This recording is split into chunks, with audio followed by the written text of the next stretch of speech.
वर्णानामर्थसङ्घानां रसानां छन्दसामपि मङ्गलानां च कर्तारौ वन्दे वाणिविनायकौ भवानी शङ्करौ वन्दे श्रद्धाविश्वासरूपिणौ याभ्यां विना न पश्यन्ति सिद्धाः स्वान्तस्थमीश्वरम् अखण्डमण्डलाकारं व्याप्तं येन चराचरं तत्पदं दर्शितं येन तस्मै श्रीगुरवे नमः। अस्माकं छत्तीसगढ़ संस्कृत शिक्षा सेवा संस्थाने अधुना 15 दिवसात्मक संस्कृत महोत्सवः प्रचलति। अयं कालः अस्माकं कृते अत्यन्त अविस्मरणीयः कालः वर्तते इति वक्तुं वयं शक्नुमः। अतएव अस्मिन् संस्कृत महोत्सवस्य कार्यक्रमे वयं समवेताः सप्तम दिवसे श्रावण शुक्ल प्रतिपदा तिथिमारभ्य श्रावण शुक्ल पूर्णिमा पर्यन्तम् अस्य संस्कृत महोत्सवस्य कार्यक्रमः अधुना प्रचलति। अद्य श्रावण शुक्ल सप्तम्यां शुभपुण्य पवित्र तिथौ गोस्वामिनः तुलसीदासस्य जयंती शुभावसरे अस्माकं पुरस्तात् विराजमानाः परम श्रद्धेयाः आदरणीयाः हिंदी साहित्य क्षेत्रेषु कृत भूरि परिश्रमाः तादृशाः आचार्याः विद्वद्धौरेयाः परम श्रद्धेयाः श्री राजन यादव महोदयाः अत्र प्रोफेसर राजन यादव महोदयाः अत्र विराजन्ते। इंदिरा कला संगीत विश्वविद्यालयस्य हिंदी विभागस्य एते आचार्याः अध्यक्षाः सन्ति।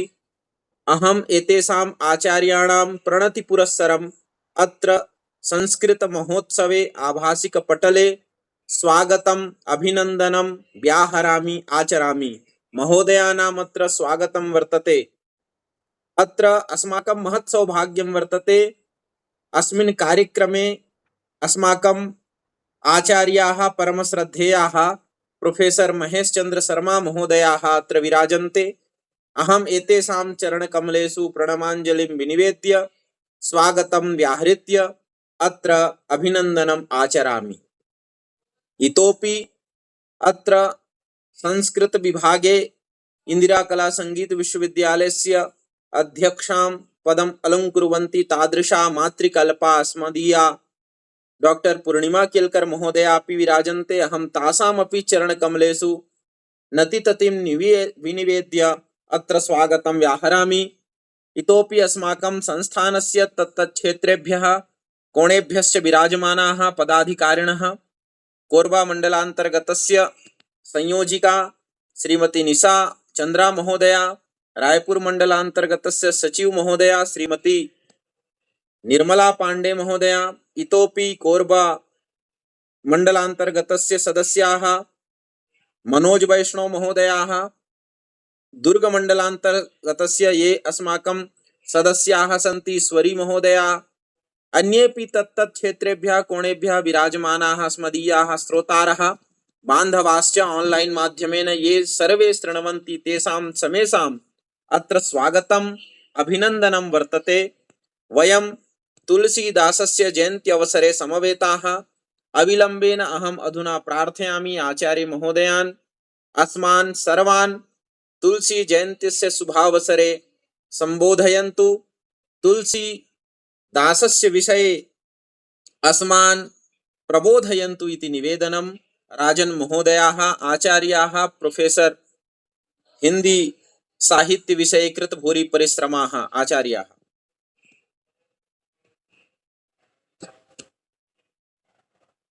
म्यूट को उद्घाटित करेंगे सर जी। साधुवाद आदरणीय डॉक्टर मुनीश जी, परम श्रद्धे प्रोफेसर महेश चंद्र शर्मा महोदय, शैलेंद्र जी, पूर्णिमा जी, द्वारका जी और जितने भी हमारे महानुभाव जुड़े हुए हैं, यह पावन अवसर है। जैसे ही मुंशी प्रेमचंद जी की बात आती है, आदरणीय महेश चंद्र शर्मा सर जी अपने प्राचार्यत्व काल में 2 महाविद्यालयों में आयोजन किए थे। वेद व्यास जी और प्रेमचंद जी दोनों को जोड़ करके आज हम प्रेमचंद जी की जयंती ही मना रहे हैं। अभी भी चल ही रहा है कार्यक्रम। बन प्रेमचंद गोदान लिखा, माधव गीता का ज्ञान लिखा, रामचरितमानस हमने मानवता का वरदान लिखा। डॉक्टर सुनील जोगी जी गाते हैं। हम सबसे अच्छे हिंदुस्तानी करके तो एक लंबी कविता है तो उनकी है।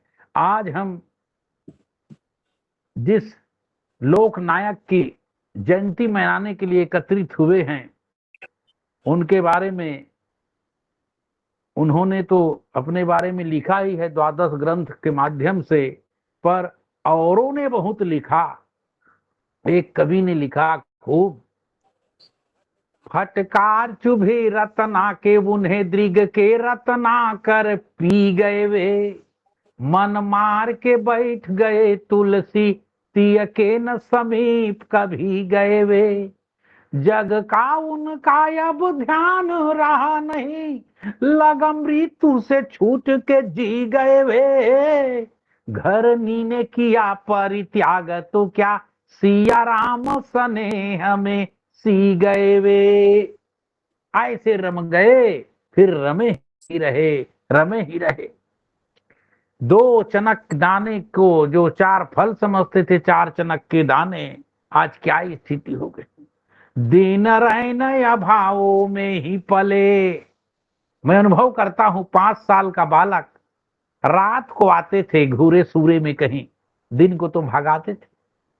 दिन रैन अभावों में ही पले, वे दया से कभी न पुकारे गए, भटके हर भी सुधा के लिए, हर देह रीते दुत्कारे गए। उमड़े महासिंधु सदा दृग में, पर पीड़ा के द्वारे संवारे गए, हुए पावन आंसुओं में तुलसी, उनके तब पांव पखारे गए। इसीलिए वो लिखते हैं दोहावली में, तुलसी सत्सई में, कि घर घर मांगे टूक जय, भूपति पूजय पाए। जब राम की कृपा नहीं हुई थी तो घर घर टुकड़े मांगा करते थे, और जब आज कृपा हो गई तो राजे महाराजे मिलने के लिए लाइन लगाए हुए। घर घर मांगे टूक जय, भूपति पूजय पाए, ते तुलसी बिन राम के, ते अब राम सहाय। आवाज स्थिति ये हुई कि ये बर्बाद बन गई। मुगलानी कल्चर में क्या स्थिति होती थी, और बाबा ने आकर के क्या किया। सूखा ज्ञान मार्ग में भक्ति के कुसुम किसने विकसित की। संत शिरोमणि कवि कुल कमल दिवाकर गोस्वामी तुलसीदास जी ने की। इसीलिए हमारे प्रथम महाकवि खड़ी बोली के अयोध्या सिंह उपाध्याय जी ने लिखा, बन राम रसायन की रसिका, रसिकों की हुई रसना सुफला, कविता करके तुलसी न लसे, कविता लसी पा तुलसी की कला। कविता करके तुलसीदास जी सुशोभित नहीं हुए, बल्कि प्रतिभा संपन्न तुलसीदास जी जैसे कवि को प्राप्त करके कविता सुंदरी सम्मानित हुई। और नजीर साहब ने तो और लिखा, संस्कृत के बाड़े से राम कथा को निकाल करके जन जन की ओर मोड़ने का काम किसने किया, सर सुलभ कराने का काम किया। और ऐसा ही नहीं, संस्कृत के शब्दों को ये जिटीज कहा जाए तत्सम रूप में और तद्भव रूप में जन जन तक भी पहुंचाने तक का काम किया। नजीर साहब को लिखना पड़ा, तुलसी की तरह गमक गमक कर तुमने, भक्ति का मैदान किया सर तुमने, जिस राम को वनवास दिया दशरथ ने, उस राम को घर घर पहुंचाया तुमने। जो दिल पे था कागज पे उतारा तुमने, मिटता हुआ हर नक्शा उभारा तुमने। संसार को राम ने संवारा, लेकिन संसार के राम को संवारा तुमने। राम कैसे हैं जो नहीं जानते थे, संस्कृत नहीं सुने थे, वे कैसे जान पाते। तब राम के वो रूप को नील सरोरुह नीलमणि नील नीरधर श्याम, और लाज हितन शोभा निरखी, कोटि कोटि सतकाम। रामचंद्र जी भाई राजा के उद्यान में खिले कमल की तरह दिखे हैं, कहें मणिमाणिक की तरह कहें, तो आम पब्लिक कैसे देख पाती उसको। राजा के उद्यान सबके लिए तो सुलभ नहीं थे, इसलिए उन्होंने नीरद नीले बादल के उपमा देते हैं। मेरे गांव का किसान भी सिर उठा करके अपने गांव में समता कर ले कि राम ऐसे हैं। इसीलिए हमारे यहाँ लोक ने भी फिर गाया। देखिए जयदेव जी के माध्यम से संस्कृत की गीत परंपरा, जो विद्यापति के माध्यम से वो शुरुआत होती है, हमारे कबीर सूर तुलसी की ओर से, जो वो लोक गीतों के रूप में कई जगह हम सुनते हैं। अपने समय के उन्होंने कहा कि इसमें कुछ दन्य तोपी जो कहा कि इसमें कुछ और से लिया, नाना पुराण निगमागम तो है ही। तो अपने समय के बाबा प्रचलित लोक गीतों को भी लिया। पार्वती मंगल, जानकी मंगल, ये हमारे वो लोक गीतों के धुन पर है। तो बाबा तुलसी के मानस को पढ़ के लोगों ने गीतों की रचना की, लोक गीतों की रचना हुई। हमारे यहाँ वाचिक और लिखित परंपरा एक दूसरे के विरोधी नहीं है, परस्पर समानांतर चलने वाले हैं। लोक वाचिक का लिखित में आना और लिखित का वाचिक में जाना हमारे यहाँ अन्योन्याश्रित संबंध है, चलते रहता है। अब राम जी कैसे दिख रहे हैं, तो गांव के लोग, वो जो मंडली वाले आज भी गाते हैं, कर छहू बादर कस राम दिखे, गोंदा फूल जैसे दिखे लखन, केरा के गाभ सही सीता, यगिन बरन हनुमान दिखे जस यगिन बरन। जो अपने आसपास देखे उन लोगों ने वो उपमान दिया, ये चमत्कार किया बाबा ने। और इसीलिए उन्होंने कहा जो प्राकृत कवि हैं, अब हमारे विद्वान बैठे हैं जानते हैं 5 प्राकृत हुए, उनके फिर और रूप आए, फिर 17 रूप उनका हुआ। इसमें भी जो वर्णन किए हैं मैं उनको भी प्रणाम करता हूं। का क्या विनम्रता है, इतने रचना करने के बावजूद विनम्रता देखिए। और ऐसा ही नहीं, भूत भविष्य वर्तमान को भी प्रणाम कर रहे हैं। जय प्राकृत कवि परम सयाने। और वहां भाषा विज्ञान पढ़ाना नहीं था बाबा का उद्देश्य, प्रणाम करना था प्राकृत भाषा में। अब वो अलग अलग प्राकृत है, मागधी, अर्धमागधी, सौरसैनी, पैसाची, महाराष्ट्री, उसके फिर जो बोलियां निकली हैं, उसके फिर और उप बोलियां निकले, उसमें भी रचना किए हुए हैं, उन सबको प्रणाम करता हूं। पर उनका उद्देश्य राम कथा का गान करना था, भाषा का बखान करना नहीं था। इसीलिए उन्होंने कहा कि जे प्राकृत कवि परम सयाने, भाखा जिन हरि चरित बखाने, भय जे अहि जे होई है आगे, प्रणवों सब ही कपट सब त्यागे। तो जिस भाषा में जो रचना करते हूं मैं उन सबको प्रणाम करता हूं, चाहे वो अवधी में लिखे हो, चाहे वो भोजपुरी में लिखे हो। इसीलिए देखे होंगे उनकी रचनाओं का विस्तार हुआ और सर्वाधिक यदि जनमानस को प्रभावित किया, हिंदी बेल्ट के सर्वाधिक यदि लोकगीतों को प्रभावित करने वाला कोई ग्रंथ हो तो रामचरितमानस की पोथी है। उसको पढ़ पढ़ के रचनाएं होती रही हैं। और एक उदाहरण बता देना पर्याप्त होगा। अब ये कह सकते हैं कि रामचरितमानस को पढ़ के जरूर इसकी रचना हुई होगी। वो केवट का प्रसंग जो आता है, हमारे यहाँ जो मांगने वाली जाति है ना, बसदेव घुमंतु जाति, वो जो गाते हैं तो उसको सुन के ऐसा लगता है कि ये जरूर रामचरितमानस की पोथी को सुन के तो नहीं गा दिए हों। एक लिखित में है तो शास्त्र में भी देखिए तुलसी को, शास्त्र से यहाँ मेरा कहने का मतलब शिष्ट साहित्य से है, शास्त्र में भी और लोक में भी कैसे समान रूप से पूजित है। हमारे यहाँ दो स्थान है, एक है ये धमधा के पास और दूसरा काठा कोनी के पास, बस देव जाति अलग अलग राज्य में उनका नाम अलग अलग है, एमपी सीधर आए। तो वो जो गीत गाते हैं वो केवट प्रसंग को तो ऐसा लगता है कि उन्होंने केवल भावानुवाद कर दिया, और वाचिक परंपरा होने के कारण कथा जंप कर जा रही है, उछाल मार जाती है। मोर बनवासी राजा राम, बनो बरसमा सीता राम, जय गंगान। मुरियागे चरण बढ़ावे राम, जमुना जीले हो वह पार, जय गंगान। अब लोग का विश्वास है गंगा जमुना राम कृष्ण में अंतर महसूस नहीं करता, तो जमुना को भी पार करा दिए। बोले पार कराने में क्या लगता है, बोले चलो जमुना को भी पार करा दें।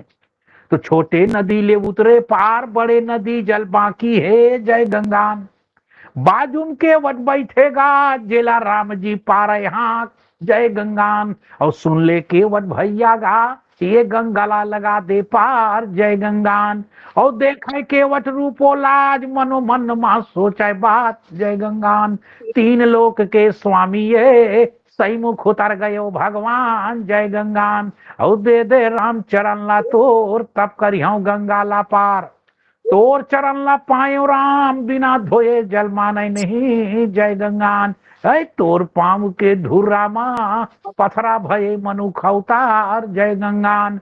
मोर कठवा के डोंगा आए, जन्म जन्म के जीव का मोर, जय गंगान। और दे दे राम देवा दे राम, देने वाले दाता राम, जय गंगान। अरे पूरा का पूरा जो आप देखिएगा कि मांगी नाव न केवा टाना वाला जो प्रसंग है, गांव के जो है छत्तीसगढ़ी भाषी व्याख्या करने की आवश्यकता नहीं होती है। मांगी नावन केवट याना, कहीं तुम्हार मरम में जाना। चरण कमल रज का सबु कहीं, मानुष करने मोरे का छुआई। छुअत शिला भई नारी सुहाई, पाहन तेन काठ कठिनाई। तरिना वो मुनि घर नी होई जाई, बाट पर मोरे नाम उड़ाई। यही प्रतिपालऊ सब परिवारु, नहीं जानऊ का छुऔर का बारू। जो प्रभु पारवासी गा चाहू, मोहि पद पदुम पखारन कहू। ये पूरा का पूरा ये भाव उस गीत में हम देखते हैं। और आगे हम चले, हाँ कथा सिलसिलेवार नहीं चलती वाचिक में, तो सुन ले मामा मारिच मोर आज पड़े हे कारस सोर, जय गंगान। पंचवटी चल जाबोगा, सीता हरण कर लाबोगा, जय गंगान। तो सुनते मारिच दय ललकार, सुन ले रे घर भी रावण बात, जय गंगान। ये जगत के जननी सीता आय, तही के ऊपर लगाई हो हाथ, जय गंगान। जा तेरा कूल कर होई है नाश, रावण गुस्सा तेज हो जाए, जय गंगान। तो खर दूषण मरने के बाद मानस में वो जो वाल्मीकि तुलसीदास जी चित्रण करते हैं, वहां का देखिए अंश। खरदूषण मोसम बलवंता, तीन ही कुमार बिन भगवंता। सुररंजन मंजन मही भारा, सुररंजन भंजन मही भारा। जो भगवंत लीन है अवतारा, तो मैं जाई बैर हट करी हूँ। प्रभु सर प्राण तजे भव तरियऊ, भजन न हो वही तामस देहा। मन बच कर्म मंत्र दृढ़ ये हा, अस कही जान चढ़ा चलिता हुआ। अब बसी मारी सिंधु तट जा हुआ। अब वहां का प्रसंग देखिए, ये जट्टी जो प्रस्तुत कर दिया भाई उस रूप में। तो शिष्ट में भी देखिए और लोक में भी देखिए, सोहर गाती हैं माताएं। गीतावली पढ़िए, वो उन्होंने कहां से प्रभावित हुआ, उस गीत से। छोटी छोटी गोड़ियां या गुड़ियां छबिली छोटी, नखदूती ज्योति मानो कमला दल निपारा। ललित आंगन खेल, ठुमकी ठुमकी चाल, झुंझुने झुंझुने पाय, पैजनी मृदु मुखर। चुटकी बजावती नचावती कौशल्या माता, बाल के ली गावत मलावती सुप्रेम भर। किलकी किलकी हंसे, दोई दोई दंतुरिया लसे, तुलसी के मन बसे तोतरे बचन भर।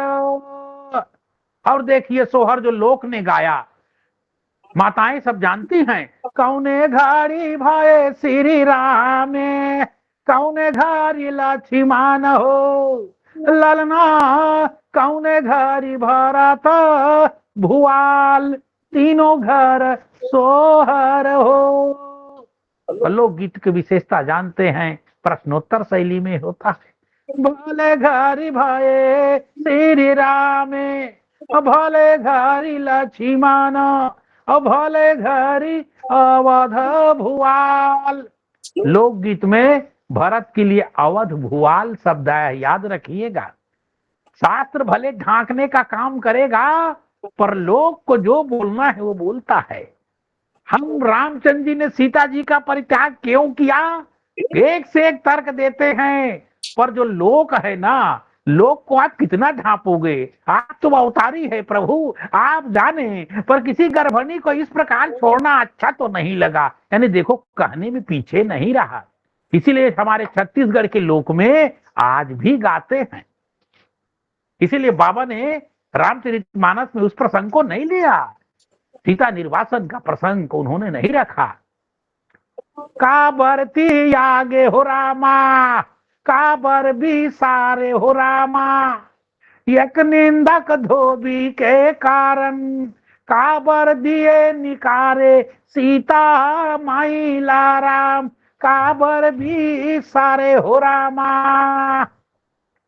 और क्या बढ़िया तर्क देते हैं। वनवास मा रावण मारे, क्या ऐसी परिस्थिति आई प्रभु के वनवास मा रावण मारे, राजा होए सिया हारे, परमारथ सब हुए यकारथ, दुई धाम आजी अडारे, सीता माइला राम, काबरती यागे हो रामा। कहीं न कहीं भवभूति की उस करुणा के साथ जोड़ते हैं। क्या ऐसी स्थिति हो गई, ये बाबा की देन है। चले जा रहे हैं, देखिए लोगों ने अपने आसपास देखा, गोस्वामी तुलसीदास जी की वो कवितावली कवियों के लिए, गीतावली गायकों के लिए, दार्शनिकों के लिए विनय पत्रिका। जैसे पुराने जमाने के वैद्य नारी देख देख कर दवाई देते थे, ये नहीं कि सर्दी जुकाम है तो सबको क्रोसिन खिलाओ, नहीं, वैदानी में तासीर भी देखा जाता था। भले सर्दी है पर क्रोसिन नहीं, तासीर के अनुसार उनको दी जानी है। तो बाबा ने कहा, जिसने कहा हर टेस्ट के वर्ग के लोगों को उन्होंने ग्रंथ दिए, बोले ले बोले। इसलिए आज भी शास्त्र में जो गाया, कवितावली में जो हम गाते हैं, दोला श्री रघुनाथ बने, लोक ने से लिया। वो आज भी लोक में प्रथम तेल किसको चढ़ेगा भाई, राम और सीता को चढ़ता है। सरैसा गोना के दाई मारवा छबाहिले, वही सिरी सब वही खाम, के आई मोर दाई सीताला बिहावे राजा राम। अब खैरागढ़ में चाहे बिहाव किसी धनिया झुनिया का होए, कोदू समारोह का हो गया, पर तेल किसको चढ़ता है, वही अयोध्या से जुड़ता है। क्यों? क्योंकि हमारे यहाँ वर और वधू को हम वर और वधू सहज नहीं मानते, उन्हें हम विष्णु और लक्ष्मी, शिव पार्वती, राधा कृष्ण, राम और सीता के प्रतिनिधित्व करते हुए हम पाते हैं। तो जन सामान्य उनके साथ तादात्मीकरण करते हैं, अपना जुड़ाव रखते हैं। सरैसा गोना के दाई मारवा छवाइले, वही सिर सब वही खाम, के आई मोर दाई सियाला बिहावे राजा राम। तेल भी चढ़ना हो तो पहले राम वो लखन के, राम वो लखन के दाई तेल वो चढ़त है, वो तेल वो चढ़त है, का कर अंगना मोर हो वे अंजोर, राम वो लखन के, राम वो लखन के दाई तेल वो चढ़त है, कौशल्या के अंगना मोर हो वे अंजोर। तो शिष्ट में बाबा ने लिख दिया, अपने उसमें कवितावली में बालकांड।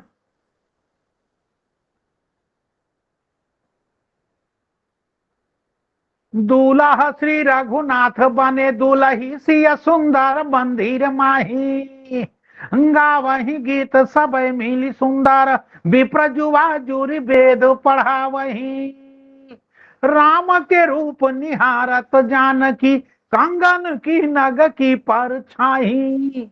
याते सभी सुध भूल गए, करते की रहे पल टारत नाही।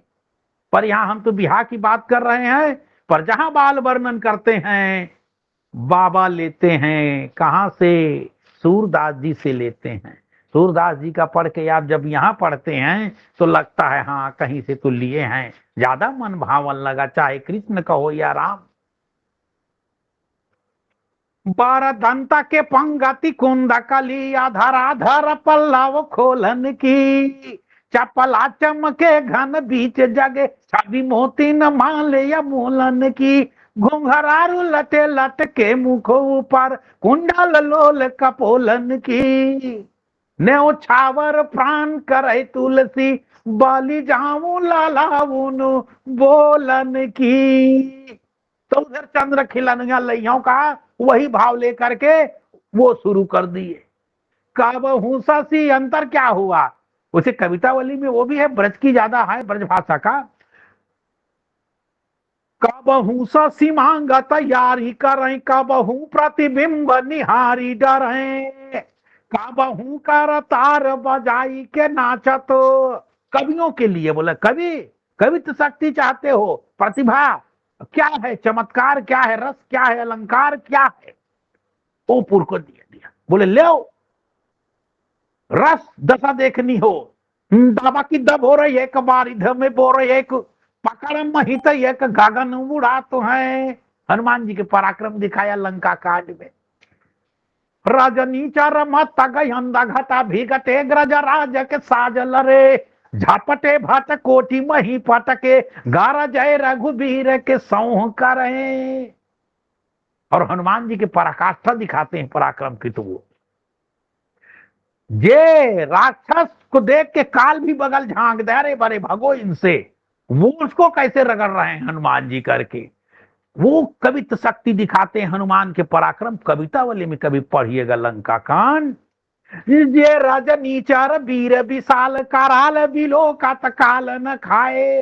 राम जी अपनी लड़ाई रोकते हैं मोर्चे से, वो लक्ष्मण के पास जाते हैं और कहते हैं लक्ष्मण देखो तो हनुमान जी के लड़ने की शैली देखो बंधु। हाथी न से हाथी मारे, घोड़े से संघारे घोड़े, और रथ न से रथ बिदरानी महाकाल की। अरे लंबी लूमला सतल्ला पेटी, पाटा काता भाट। और देखो देखो लखना लरानी हनुमान के।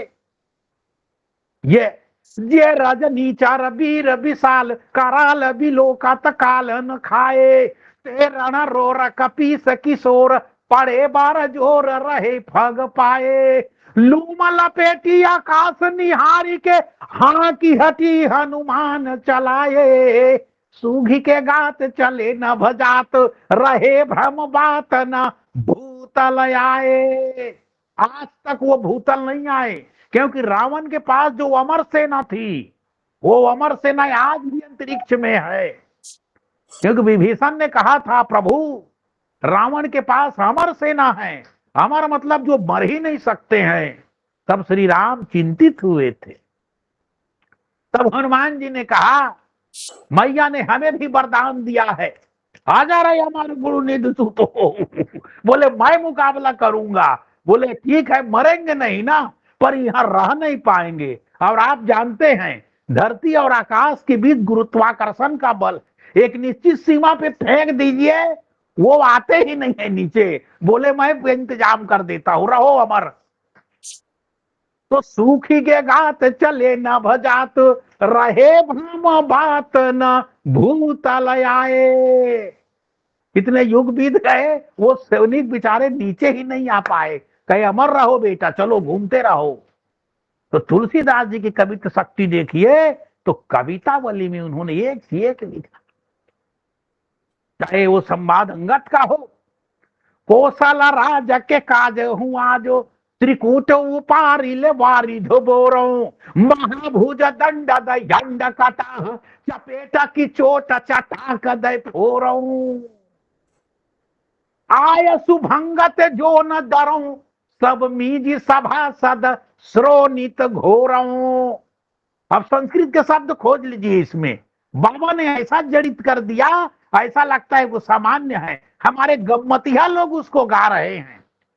जैसे जयदेव और गीत गोविंद के पद को कितने लोग आज भी मैं गम्मतियों से सुना हूं, जो अंगूठा टेक हैं, वो लोग भी गाने लग गए, इतना सरल कर दिया गया। तो तत्सम के रूप में और तद्भव रूप में, इसीलिए दिनकर जी को लिखना पड़ा कि हमारे जो रामायण है, महाभारत है, वो ऐसे घाट हैं जहां हिंदुस्तान की सभी भाषाएं पानी पीती हैं, ये जो कहा। और आप जानते हैं रामायण महाभारत की रचना संस्कृत में हुई है, देववाणी में हुई है। इसीलिए हमारे कवियों ने खूब गाया, बुध जन कारण तारण दाता बाण कवि स्वर भार विगीता, देव कवि भारत माता कालिदास जय भाग्य निदान। ये आए हमारे, पर बाबा तुलसी ने अवधि के पुर दे करके उस क्षेत्र तक पहुंचा दिया, उन भाषाओं के साथ जोड़ दिया। गए होंगे राम भोजपुर की तरफ, भोजपुर से निकले होंगे भोजपुरी बोलने वालों की ओर से, वो भी चाह रहे हैं कि श्री राम। सूरदास जी ने तो अपने ब्रज में लिखा और उन्होंने लक्ष्मण से वार्ता करवा दी, उनकी अलग ही शैली रही है। कहाँ के पथी का कहाँ कीन होए गवनवा, कौन गाम कौन धाम के निवासी राम। सूरदास जी ने लिखा, कौन गाम कौन धाम के निवासी राम, के कारण तुम दो जो है भवनवा। लक्ष्मण जी उत्तर देते हैं, अरे सरयू तट एक, सरयू तीर एक नगर अयोध्या, और राजा दशरथ जहाँ कीनो है भवनवा, और ते ही के हम दो सुत हैं, और माता के कारण हम जो है भवनवा। ब्लेम वाली बात हो गई, पर बाबा तुलसी ने ध्यान रखा, वो उस हिस्सा को वो छोड़ देते हैं। और तुलसी के साहित्य पढ़ करके जो लोकगीतों में गया, बिहारी हिंदी की एक बोली में जो बातें गई, भोजपुरी में गई, ये बनारस की हिंदू भोजपुरी है, ये पटना और भागलपुर आसपास की नहीं। ए बबुआ कहावा के हवा तू नरेश, पूछ रहे हैं गांव के लोग, कौन या भागिना के घर बाबू जारी कैल, धरिया तपस्वी के भे के बबुआ, कहावा के हव तू नरेश, और बात के बुझाला बाढ़ छतरी के जातिया। बातों से तो आला दर्जे के छतरी लगते हो बाबू, पर जंगल पहाड़ के धक्के कैसे सहोगे। बात के बुझल बाढ़ छतरी के जातिया, रही वे में कठिन कलेश, और रहिया में कठिन कलेश। क्यों भाई, के जंगला पहाड़ कई टेढ़ी डगरिया, गिर जाइब लागी के ठेस। ए बबुआ कहावा के हव तू नरेश। ये बाबा तुलसी की देन है, परिपुष्ट किया हमारे लोक साहित्य को। अब बताइए, मैं तो महाराज जी बैठे हैं प्रोफेसर शर्मा सर जी, उनके पास भी होंगे 10-20 प्रकार के राम कथा, पर सर गंगा के इस पार और उस पार तो संवाद की बात हुई होगी, पर गंगा पार कराते हुए शास्त्र मौन है। उस गैप को पकड़ा लोक ने कहा ऐसा हो ही नहीं सकता, और 2-3 किलोमीटर का चपाट रहा होगा भाई गंगा उस जमाने में। एक बार मैं ऐसे ही कहीं चला गया और ऐसे बोल दिया, वो 2-3 किलोमीटर गंगा का चपाट, केवट वहां उत्तर में एमपी तरफ है, रामचंद्र जी उत्तर प्रदेश के छोर में हैं और आवाज लगा रहे हैं। और कथा समाप्त होने के बाद, पूर्ण होने के बाद, वो आदमी गांव के आके बोले, सर जी आप मन 3 किलोमीटर के हो गंगा के चपाट, मैं देखे हाँ भाई उतका तो नहीं लगी सुमोला। तो वैसे ही मैंने भी उत्तर दिया उन्हें भाई, और जिस समय रामचंद्र जी पार हुए थे भाई 3 किलोमीटर ही रहा होगा, पार रही होगी गंगा की वो चौट चौपाई, पर अब बेजा कब्जा वालों ने कब्जा कर दिया तो मैं क्या करूं। 3 किलोमीटर रहे होंगे उस समय, तो कभी मनोविनोद की भी बात होती है। तो लोक ने कहा ऐसा नहीं हो सकता, कैसे चुप चुप गए होंगे। तो आप बुंदेलखंड के ढीमरियाई गीत में देखोगे बाबा ने वो संभावना छोड़ दिया था। इम्प्रोवाइजेशन चलता रहे, चलो अपने अनुसार तुम भी गढ़ो। तो कितना लोगों ने गढ़ा।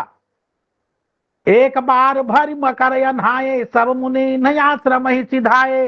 जाग बलिक मुनि परम विवेकी, अब भरद्वाज राखे पद टेकी। इसको हमारे छत्तीसगढ़ में गाते हैं भजन में लोग। देखिए कथा वही है।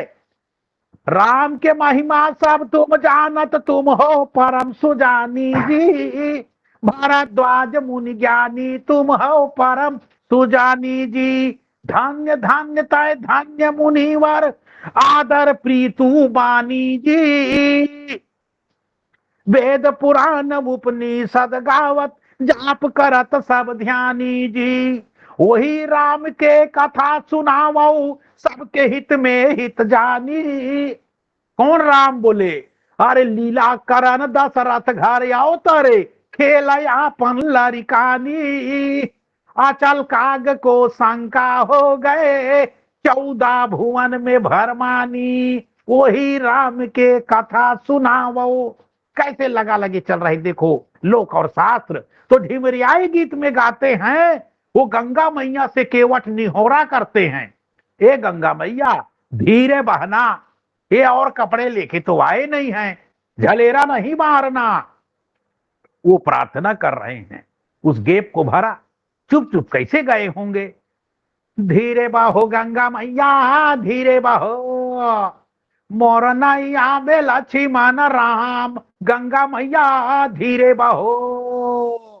और वो जोड़ रहा है रिश्ता के कौने के नैया यो कौने के गंगा, ये कौने के लक्ष्मण राम। गंगा मैया धीरे बहो।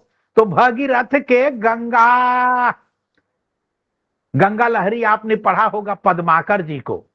गंगा अवतरण एक छंद में उन्होंने गंगा अवतरण कर दिया कि विधि के कमंडल के सिद्धि है प्रसिद्ध यही, हरिपद पंकज प्रताप की लहर है। काहे पद माकर गिरी शीस मंडन के माल तत्काल गहर है। भूपति भगीरथ के रथ के सुपन्य पथ, जन्हु जप जोग फल फेर की फहर है। क्षेम की छहर गंगा राउरी लहर, काली काल को कहर जम जाल को जहर है। तो गंगा से कह रहा है, ये भगीरथ के गंगा मुरके वट के नैया, हे राजा दशरथ के लक्ष्मण राम। वो कीर्तन में भी गाते हैं, जो प्रभात फेरी निकालते हैं। तो कहां से प्राप्त किए, ये बाबा तुलसी के पोथी से लिए टुकड़ा लेते चले गए। लक्ष्मी चरण दबावे हो राम, लक्ष्मी चरण दबावे हो राम। अब फोटो देखे, अब बैकुंठ निवास देखे, वो सब पूर्ण करे तो कहे चलो ले नया कुछ बनाओ। लक्ष्मी चरण दबावे हो राम, लक्ष्मी चरण दबावे हो राम। क्षीर सागर मां सोए है विष्णु, लक्ष्मी चरण दबावे हो राम। अब चौपाई को फिर जोड़ दिया, आगे चले बहुर रघुराई, लक्ष्मी चरण दबावे हो राम। देखिए कितने कितने वो लेते हैं। राम के रमैयाला बंदाऊ सारो भैयाला, जय सिया राम जय जय सिया राम। ये है राम की व्याप्ति। तो भगीरथ के गंगा मुरके वट के नैया, राजा दशरथ के लक्ष्मण राम। गंगा मैया धीरे बहो, ये किस लिए हैं और काहे को गंगा यो काहे को नैया, काहे को लक्ष्मण राम। तार करे गंगा यो पार करे केवट, हे उद्धार करे लक्ष्मण राम। गंगा मैया धीरे बहो। और बाबा तुलसीदास जी ने गंगा का वर्णन किया है, जमुना और गंगा का। देवता देव पत्नियां इसलिए झगड़ रही हैं कि चलो गंगा दर्शन कराओ। धेनु कलोरे हरे हरे जो जमुना के पानी को उन्होंने चारा के रूप में वर्णन किया, और सफेद गंगा की धारा को वो धेनु काम धेनु को कलोर के रूप में चित्रित किया। बताओ, मान दिया। जैसे हरे हरे चारा को चरने के लिए गायें झपटती हैं, उसी प्रकार ये दृश्य दिखाई दे रहे हैं। देव कहे अपनी अपनाया वो लोका न तीरथ राज चलो रे। जैसे आजकल बोलते हैं ना, महिलाएं अपने पति से लड़ती हैं कि चलो भाई पिक्चर दिखाओ। उस जमाने में देव पत्नियां लगड़ती झगड़ती थी, अरे चलो हमें गंगा दर्शन कराने ले चलो। तो गंगा का भी खूब उन्होंने वर्णन किया है। और विनय पत्रिका के क्या कहना दार्शनिकों के लिए, बोले 1000 बार मालपुआ का जाप करोगे तो तृप्त हो जाओगे क्या? नहीं होगे, इसलिए एक विशेष क्रिया करनी पड़ेगी। आप अंधेरे में बैठ के दिया का जाप करोगे तो अंधेरा पाओगे क्या? अरे उसके लिए विशेष क्रिया करनी पड़ेगी। देखो क्या वैज्ञानिक बात करते हैं, उसमें दार्शनिक बात करते हैं, पोंगा पंथी नहीं। और ये भी बात करते हैं, हम लाख प्रयास करें ऐसा से, तू न गई मेरे मन ते ममता, तू न गई मेरे मन ते, पाके केस जन्म के साथी, लाज गई लोकन ते ममता, तू न गई मेरे मन ते। और हमारे लोगों ने जो उपमान दिया, लोक गीतों में आया, चोला 4 दिन के राम, तो राजा करन दधीची जैसे बड़े बड़े दानी, एक दिन यहाँ सबो चले गए, रावण जैसे अभिमानी, चोला 4 दिना के राम, माटी मां मिल जाही, चोला 4 दिना के राम। मन पछतई है अवसर बीते। विनय पत्रिका और गीतावली में आप पढ़िएगा, सहस बाहु 10 बदन याद नीप बचन काल बलीते, हम कर धन धाम संवारे, अंत चले उठरीते, अंत ही तो हित जेंगे रे पामर, तू न तजे अब हीते, मन पछतई है अवसर बीते। अब बाबा तुलसी ने आरंभ में जो लिखा, आप पढ़े होंगे आरंभ मंगलाचरण, क्या संस्कृत, वो परिमार्जित संस्कृत के हैं। और शिव जी से स्तुति कराते जहां मौका मिला, जय राम रमा रम नम सम नम, भवताप भयाकुल पाहि जनम, अवधेश सुरेश रमेश विभो, शरणागत मांगत प्राहि प्रभो, 10 शीस विनाशन 20 भुजा, कृत दूर महामहि भूरि रुजा। देखिए संस्कृति तो है ना ये सब। या रावण के आतंक के बाद जब सब देवता प्रार्थना करते हैं, उसमें कितने संस्कृत गुथे हुए हैं। जय जय सुरनायक जन सुखदायक, प्रणतपाल भगवंता, गोदिज हितकारी, जय असुरारी, सिंधु सुता प्रिय कंता। ये 16 पंक्ति का है, मैं नहीं पढ़ रहा हूं। और अंत में होता, जानी सभाई सुर भूमि सुनी, बचन समेत सने, गगन गिरा गंभीर भई, हरन शोक संदेह। अधिकांश रामचरित मानस की अर्धाली पढ़िएगा तो उसमें एक शब्द तत्सम मिलेगा। तद्भव तो है ही है, कहिया उन्होंने, जोरी पानी प्रभु किन्ह प्रणामो, पित समेत लीन निज नामो, कहे ओ बहोरी कहां वृष के तू। अब विपिन अंग्रेजी है, संस्कृत है जी, विपिन अकेले फिरा हु कही है तू। आप देखिए कितना उन्होंने सरलतम ढंग से, जो एक प्राण तत्व जिसको कहते हैं, जैसे शरीर हो उसमें श्वास हो, उसी प्रकार संस्कृत के शब्दों को उन्होंने जड़ दिया। और इतना ही नहीं, लोक भाषाओं के निकट ले आए संस्कृत को। आज भी पानी ग्रहण इतना चल गया, पानी ग्रहण कोई नहीं बोलता, हाथ पकड़ौनी के बुलौआ। पहले नहीं, पानी ग्रहण के बुलौआ जो थे, पानी ग्रहण के बुलौआ है बिहार के लिए। अब कोई पानी ग्रहण लोग पानी समझ बल गए। अब उसका कहा जाए पानी ग्रहण है, वो तो भाई पर उसको पानी ग्रहण बोलते थे, पानी ग्रहण के बुलौआ है चलो करके। तो बाद में हम भी समझ पाए, अब वो हाथ पकड़ो की बुलौआ है भाई, है वधु के पिता वर के हाथ में हाथ देंगे भाई वधु के, वो पानी ग्रहण है। तो ऐसे ऐसे शब्दों को उन्होंने पहुंचा दिया। तो बहुत बड़े ऋणी बाबा तुलसी, कला के माध्यम से कहा गया है कि जो भी ज्ञान की बातें हैं वो कला के माध्यम से कही जाती है, क्योंकि कला बैठती है जहां, वहां से सभी ज्ञान चलते हैं। ये दिनकर की पंक्ति है। तो जो ज्ञान की बातें हैं वो कला के माध्यम से कही जाती है। बाबा तुलसी रचे नहीं, मानस पोथी रचे ही नहीं, नए छंद बनाए, गीत बनाए और नाटक मंडली के माध्यम से, लीला मंडली के माध्यम से बाबा और उनकी पोथी गांव गांव घूम गई। महात्मा गांधी ने यह प्रयोग करके दिखाया। जो काम श्री राम ने लोक शक्ति को एकत्रित किया मानस के माध्यम से, वो तो मैंने यहां तक पढ़ा कि कई हमारे जो फ्रीडम फाइटर हुए, स्वतंत्रता सेनानी चंद्रशेखर आजाद, मानस के अल्फ्रेड पार्क जब वो घिर गए थे इलाहाबाद में, तो रामचरित मानस की चौपाई पर पढ़ के गोली मार रहे थे। हम छत्री मृगिया बन कर ही तुम सन खाल मृग खोजत फिर ही, वो बार बार पोंगा में बोले सरेंडर करो सरेंडर करो। अरे रिपु बालवान तो देख नहीं डर ही, एक बार का लहुसन लरही। भगवान दास माहौर ने लिखा है कि ये चौपाई पर पढ़ के वो गोली चलाते रहे। 88 गोली चलाए, 89वां गोली अपने मस्तक पे मारा चंद्रशेखर आजाद। तो मानस की पोथी क्रांति का भी ग्रंथ रहा। आज हिंदू तो कहीं बचा है बाहर, मॉरिशस से लेकर के और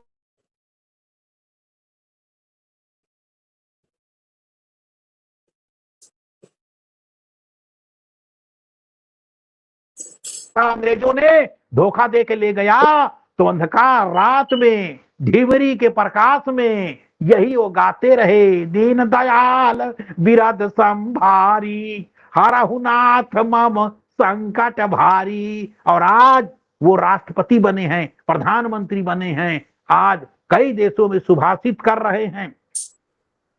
तो बन रामचंद्र हैं, हम प्रेमचंद को दान लिखा गीता, माधव का ज्ञान लिखा रामचरित मानस, हमने मानवता का वरदान लिखा।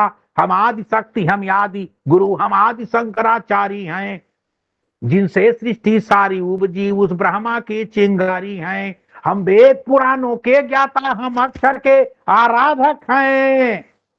ये साधना की बात है हमारे यहाँ, ये साधना की, तब ये मानस की पोथी निर्मित हुई। ऐसे ऐसे युगावतारी आए। जबकि नैतिक है पतन आज, किसी कवि ने क्या बढ़िया गाया, जबकि नैतिक है पतन आज, या जन जन शोर मचाता है, फिर भी कितनी आत्माओं का स्वर तुलसी को नहीं भुलाता है। गा रहे तुम्हारी यमर कथा वो कामद श्रृंग उदार, आज कविराजों के राजा पुरसी, काशी गंगा के धार आज। सूखा था ज्ञान मार्ग जिसमें लहराया भक्ति कुसुम, तुमने सीखा रावण चरित्र से हम कुविचारों से बचना चाहिए। गर सोने की लंका हो पर व्यभिचारों से बचना चाहिए। फिर भरत भव्य कर्तव्यों से भ्रातृत्व भाव भंडार मिला, केवट सबरी की गाथा से छूतों को अधिक दुलार मिला। नहीं चाहते थे चोटी काट ली जाती थी, हम नहीं चाहते थे फिर भी कट जाती सिर की चोटी थी। ऐसे समय में हुलसी ऐसी आत्माएं, तब तुलसी हुलसी से जना गया। अरे सुनने वाले कानों को सुनना चाहिए, वो सुना गया। कागज के पन्ने को तुलसी, तुलसी का पन्ना बना गया। और मैं समझता हूं समय का व्यतिक्रम ना हो भाई, अतिरेक ना हो जाए, इसलिए ये संस्कृत मंडलम की ओर से आपने स्मरण किया। ये मेरा आज का ये चौथा प्रोग्राम है भाई, तो बहुत बहुत धन्यवाद आदरणीय, बहुत अच्छा लगा आप महानुभावों से जुड़ करके। हम संख्या बल पर विश्वास नहीं करते, संत कबीर को भी पढ़ते हैं कि चंदन की चुटकी भली गाड़ी भरे न काठ, चातुर तो ये कई मिले मूर्ख मिले न 60। यहाँ तो 26 हैं आप लोग, बड़े चातुर लोग। तो इसी बहाने बहुत दिनों के बाद परम श्रद्धे प्रोफेसर शर्मा सर जी के दर्शन हुए, और हमारे बहुत से मित्र दिख रहे हैं। बंधु भी मेरा जुड़ा हुआ है, द्वारका यादव जी व्याख्याता है वन क्षेत्र में, वनवासी राम भी हैं, शर्मा जी ने याद किया, पूर्णिमा जी भी बीच में दिखाई दे रही थी और बहनें दिखाई दे रही हैं। मेरे और पुराने जो व्याख्याता हैं या यहाँ वहाँ जंगल क्षेत्र में विपिन गहवई, इसी बहाने आप लोगों को देख पा रहा हूँ। हाँ, निशा जी भी है, नहीं तो कहेंगी मैं इतने समय तक थी, गुरुजी ने हमको विस्मृत कर दिया। कोई विस्मृत नहीं है, सभी भूमि गोपाल की। श्री राम ने उत्तर से दक्षिण को जोड़ा तो श्री कृष्ण ने पश्चिम से पूरब को जोड़ा, तो बीच देश से हमारे शिव शक्ति शिव जी महाराज हैं जो जोड़ते हैं। राम मनोहर लोहिया की यह कथन है। आज के तथा कथित ये समाजवादी, इनको सबक लेनी चाहिए कि वो रामचरितमानस को आधारित रामायण मेला चित्रकूट में करवाते थे। हिंदुस्तान में लोहिया से बड़े कोई समाजवादी नहीं हुए।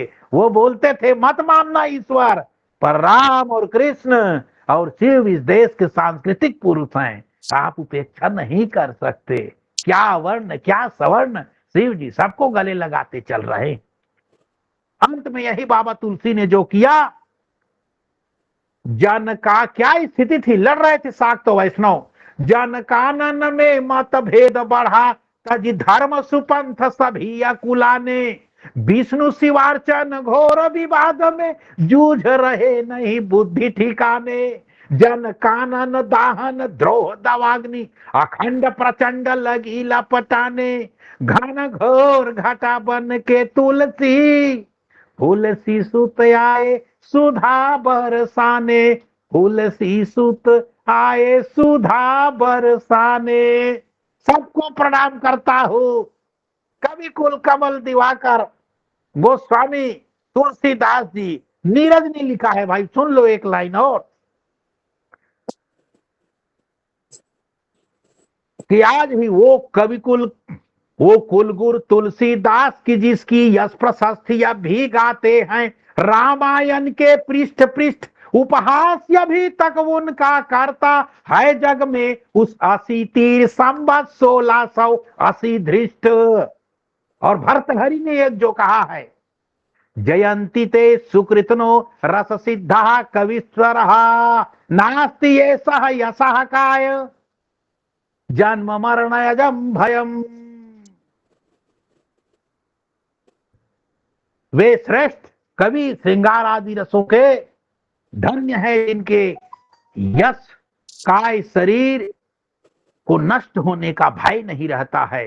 इतने वर्ष बीत गए, वो शरीर भले ना हो, पर उनके कृतित्व आज भी जीवित है, आगे भी समाज प्रेरणा लेता रहेगा। ये है गोस्वामी संत शिरोमणि तुलसीदास जी, जिनकी रचनाएं जीवन की आचार संहिता के रूप में हैं। सर्वाधिक शानदार भी ग्रंथ, विशेषकर भारतवर्ष में हमारे धार्मिक ग्रंथ की बात की जाए तो संसार में सर्वाधिक शानदार भी ग्रंथ गीता का है, तो हिंदुस्तान में विशेषकर हिंदी बेल्ट में सर्वाधिक शानदार भी ग्रंथ के रूप में रामचरितमानस का नाम लिया जाता है।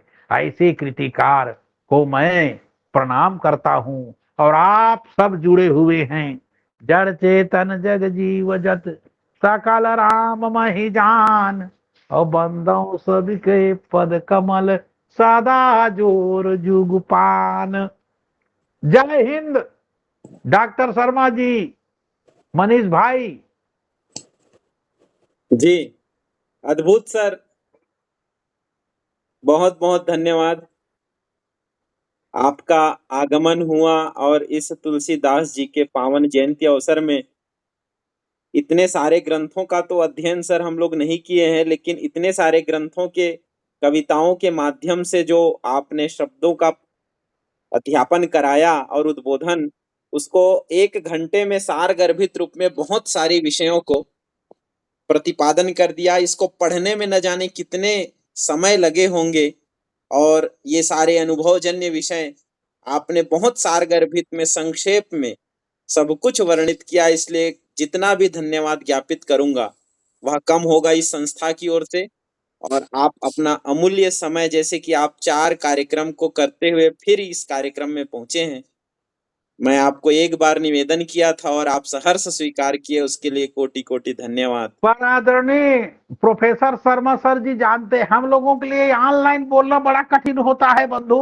हम लोग बिल्कुल एक्शन रिएक्शन वाले झूम झाम के बोलने वाले भाई, और यहाँ मैं वो लैपटॉप कोई दूसरा लेकर मोबाइल से जुड़ा हूँ तो मेरे लिए बहुत कठिन होता है। एक पोजीशन में बैठा हूँ, ऐसा है कि नहीं? जी सर, जी पर सर, जी क्या सर। करें, आग्रह है, गुरुजनों का दर्शन भी होना था शर्मा सर जी का, है ना? जी सर, जी सर, तो अच्छा लगा इसी बहाने आप लोगों से मिलके। जी सर। प्रणाम प्रणाम प्रणाम प्रणाम सर, सबको। बहुत बहुत प्रणाम। धन्यवाद सर। और हमारे बीच में उपस्थित हैं हमारे संस्थान के उपाध्यक्ष आदरणीय श्री सुरेश चंद्र तिवारी महोदय जी को मैं सादर प्रणाम करते हुए 2 शब्द के लिए मैं उनसे आशीर्वाद के रूप में लेना चाहता हूं और प्रार्थना करता हूं कि आप इस पावन तुलसीदास जी के जयंती अवसर में और संस्कृत महोत्सव की इस पावन शुभ क्षण में हमें उद्बोधित करें। तिवारी महोदय जी।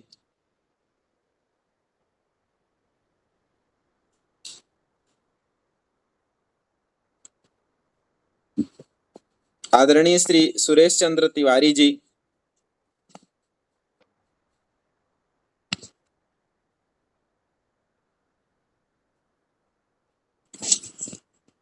महोदय, ध्वनि आ रही है? आदरणीय तिवारी जी जुड़े हुए हैं।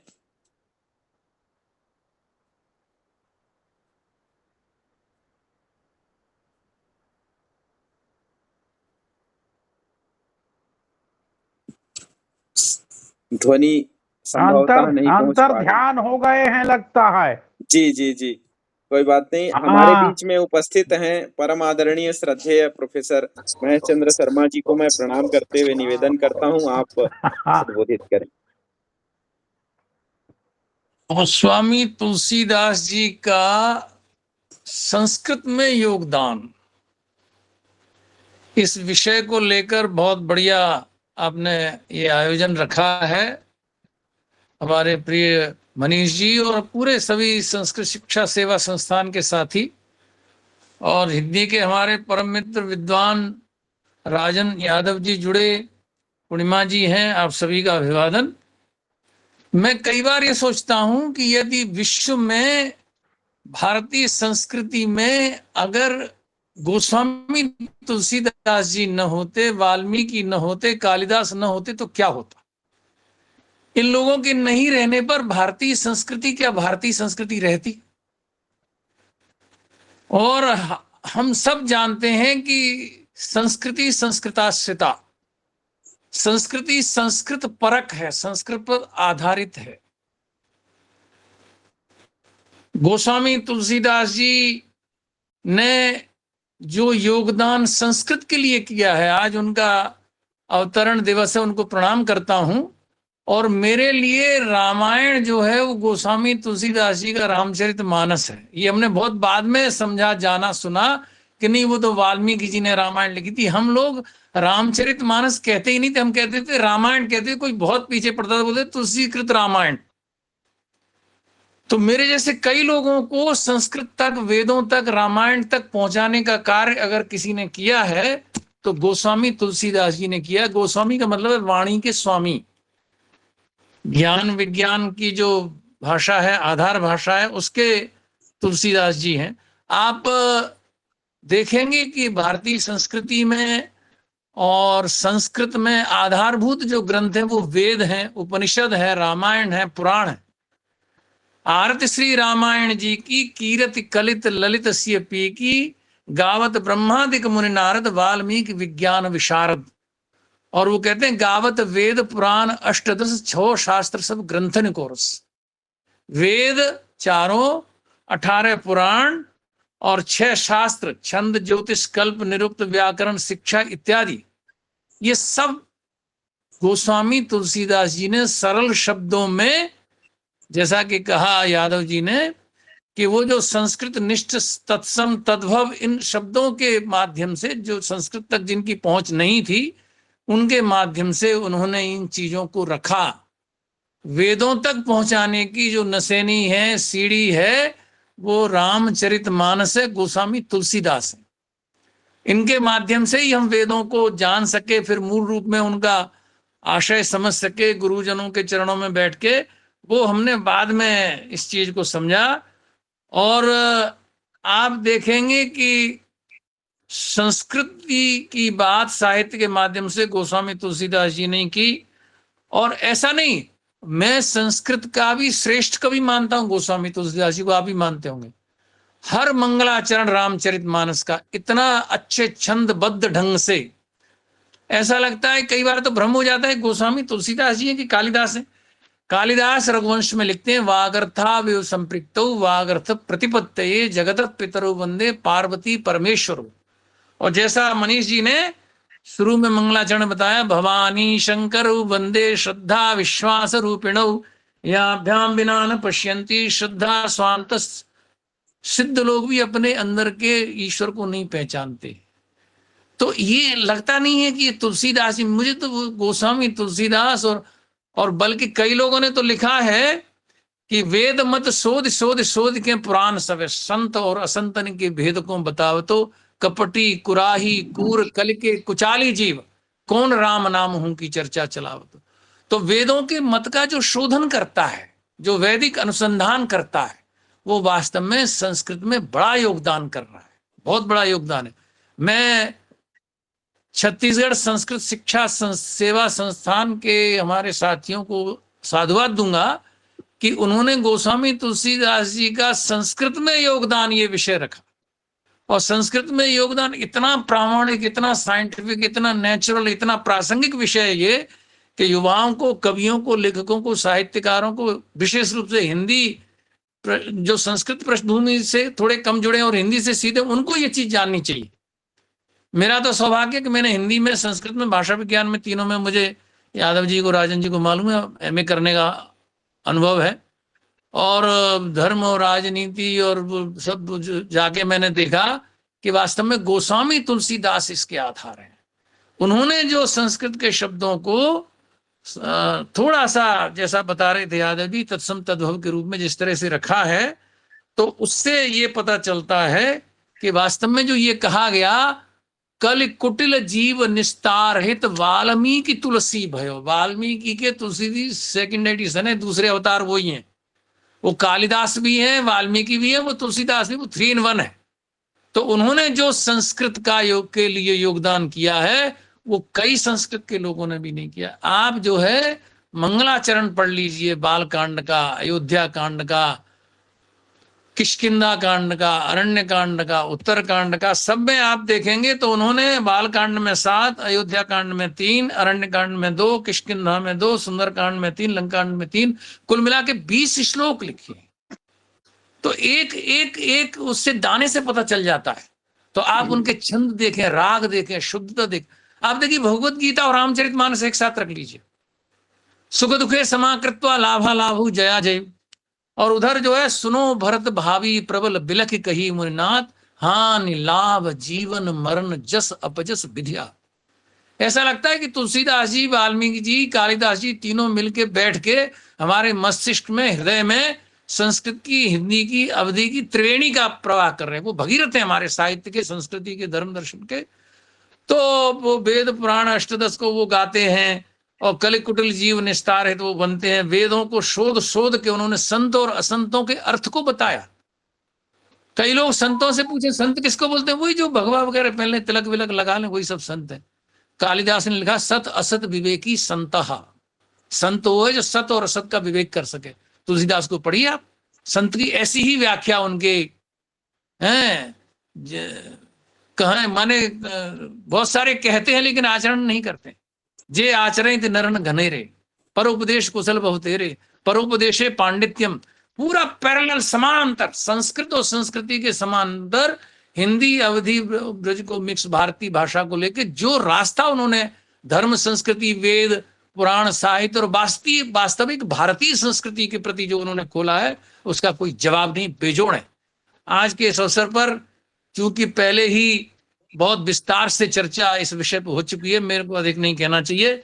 मैं इतना ही कहूंगा कि आनंद कानने यस्मिन जंगमस तुलसी तरुहु, कविता मंजरी यस्य राम भ्रमर भूषिता। ऐसे तुलसीदास जी को प्रणाम करते हुए संस्कृत के लिए, भारतीय संस्कृति के लिए, उनके अद्वितीय, अमूल्य, अकाट्य, काल और सीमा से रहित जो उन्होंने सेवा की है, जो उन्होंने प्रतिदान दिया, अनुदान दिया है, जो उन्होंने संस्कृत के माध्यम, संस्कृत की जो थोड़ी सी वो संस्कृति के लिए हिंदी और अवधी के माध्यम से जो योगदान संस्कृत में किया है, संस्कृत के कल्याण के लिए जो किया है, मेरे जैसे अनेक अनेक लोग उनके आभारी हैं। मैं तो वाल्मीकि को, कालिदास को नहीं जानता था, लेकिन बचपन से घर में रामचरितमानस का, रामायण का पाठ होने से थ्रू दी तुलसी मैं वाल्मीकि और कालिदास और वेद, उपनिषद, रामायण तक गया। इसके लिए मैं आज तुलसी को प्रणाम करता हूं, और संस्थान को जिन्होंने बड़ा उपजाऊ, बड़ा महत्वपूर्ण, बड़ा प्रासंगिक, सर्वदा प्रासंगिक ऐसा विषय रखा। धन्यवाद। जय भारत, जय छत्तीसगढ़, सत्यमेव जयते। बहुत बहुत धन्यवाद सर। निश्चित रूप से यह तुलसी जयंती का शुभ क्षण संस्कृत महोत्सव के कुक्षी में प्रविष्ट है। अतः हमारा यह 5-10 दिवसात्मक संस्कृत महोत्सव अपने आप में एक पवित्र काल है, जिस कालावधि में महान गोस्वामी, परम साधु गोस्वामी तुलसीदास जी की परम जयंती का शुभ क्षण हम सबके सामने आता है, और इस क्षण का लाभ आप जैसे विद्वानों के माध्यम से हम सब ले रहे हैं। हमारे बीच में उपस्थित हैं हमारे छत्तीसगढ़ संस्कृत संस्थान के उपाध्यक्ष परम आदरणीय श्री सुरेश चंद्र तिवारी महोदय जी। मैं आपको सादर प्रणाम करते हुए निवेदन करता हूं, इस पावन क्षण संस्कृत महोत्सव के जयंती अवसर में हमें उद्बोधन करें। जी आदरणीय। जय जय सीताराम। आवाज आ रही है सर जी? जी जी आ रही है। अच्छा, वाह। संस्कृत शिक्षा सेवा संस्थान का यह अत्यंत पावन अनुष्ठान आज बड़ा आनंददायक रहा। कुछ स्वास्थ्य संबंधी परेशानियों के कारण मैं जुड़ नहीं पा रहा था। आज आपका जैसे ही आदेश हुआ कि आज तो आना ही है, मैंने कहा बिल्कुल आएंगे।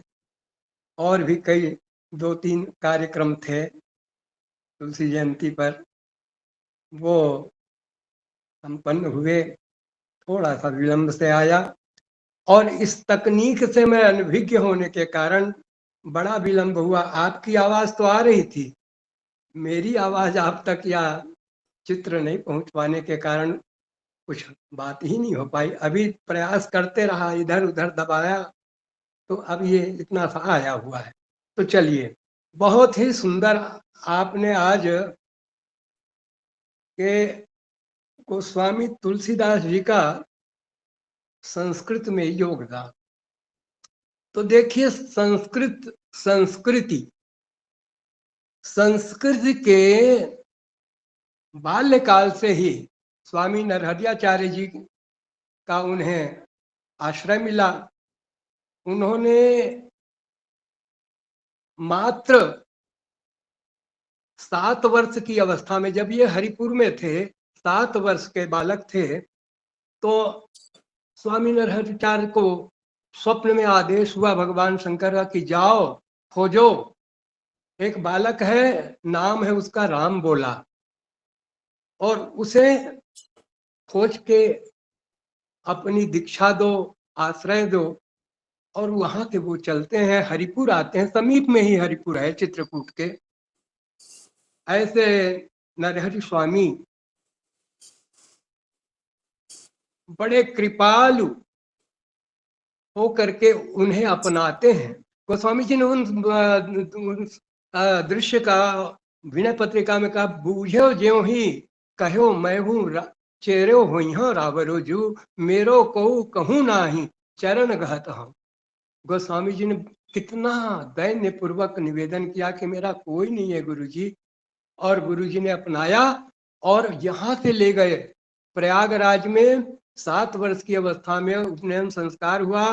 गोस्वामी जी का नामकरण उन्होंने किया तुलसी, राम भोला का नामकरण हुआ। 7 वर्ष की अवस्था में उपनयन संस्कार हुआ, और संप्रदाय के अनुसार से उनका जो है पंच संस्कार किए गए वैष्णवों के, और वहां से प्रयागराज से फिर अयोध्या गए। अयोध्या में हनुमान टीला, हनुमानगढ़ी में 1 वर्ष तक पाणिनि भाष्य का उन्हें अध्ययन कराया। फिर उसके बाद वो सूकर खेत गए। तो बड़ी लंबी कथा है। मूलतः गोस्वामी तुलसीदास जी संस्कृत के ही विद्वान थे। आप उनके ग्रंथों को, किसी भी ग्रंथ को उठा लीजिए। अभी यादव जी ने बताया कि तत्सम और तद्भव की बात, कि तद्भव जो है वो और तत्सम, ये दोनों का सेतु बना गोस्वामी जी का साहित्य।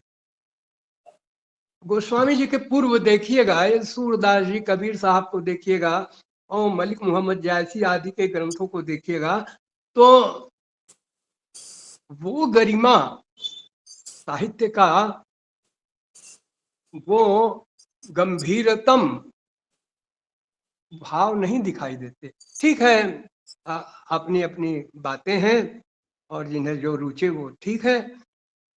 देखिए, गोस्वामी जी के पूर्व जो संस्कृत का और संस्कृत निष्ठ लोग थे, उनका एक बहुत बड़ा वर्ग था, वो अभिजात्य वर्ग का, और उन लोगों का पूरा कब्जा था।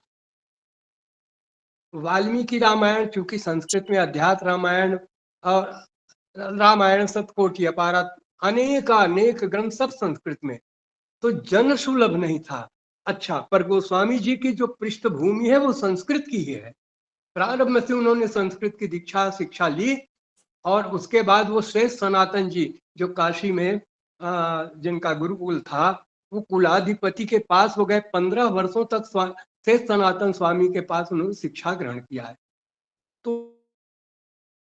तो इनका संपूर्ण शिक्षण संस्कृत आधारित ही रहा है। और ये जब लिखने को उद्यत हुए 15 वर्षों के बाद, जब उनके गुरुजी शांत हो गए, फिर वे जब काशी गए, काशी पहुंचे, प्रहलाद घाट में रुके, और वहां उन्होंने राम कथा लिखनी प्रारंभ की संस्कृत में, देववाणी में। 7 दिन तक लगातार लिखते रहे, और वो पन्ने सब बिखरते रहे, पन्ने लुप्त होते गए। तब अंतिम में 8वें दिन भगवान शंकर ने उन्हें स्वप्न में आदेश दिया कि सुरबानी के पीछे न तात पचो। ये बाबा वेणी माधव दास जी ने एक ग्रंथ लिखा है, मूल गोसाई चरित।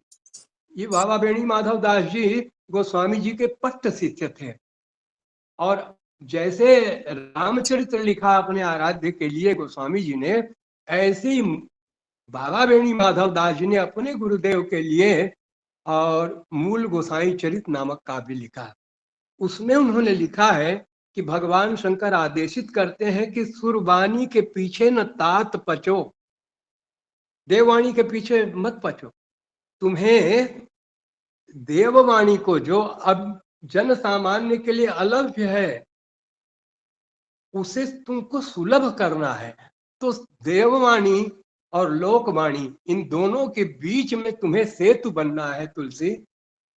और तब गोस्वामी जी वहां से बोले अयोध्या जाओ, आदेश हुआ स्वप्न में। फिर अयोध्या आए। वो संवत था 1630-31 का। तब गोस्वामी जी काशी से अयोध्या पहुंचे, और फिर वहां उन्होंने विधि विधान के साथ मानस की रचना की।